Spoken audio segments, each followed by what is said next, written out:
Du im Supermarkt, ich stand neben dir und hang dich gefragt, wo fing ich dann hin? Die Süßwarenabteilung.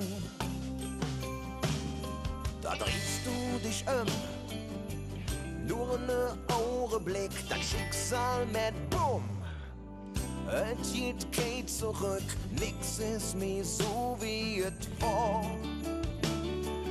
Eigentlich, da wollte ich nur Fernsehen sehen.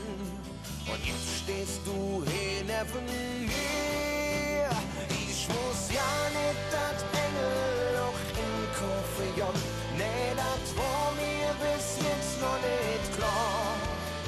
Und das Engel wie du geh im Supermarkt stand einfach so zwischen Chips und Kaffeebar.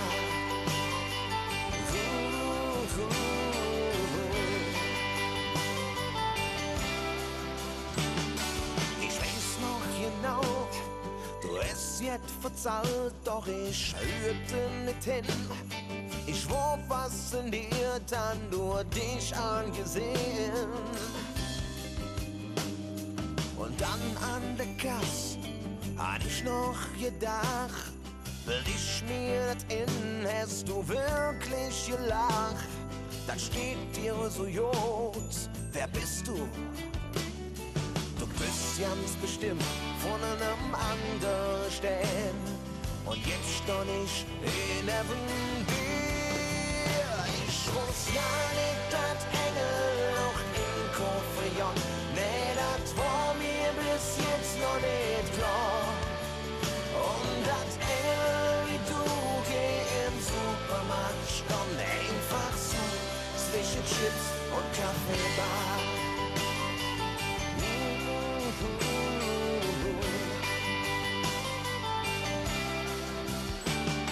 Du bist ganz bestimmt von einem anderen stehen. Und jetzt stand ich neben dir.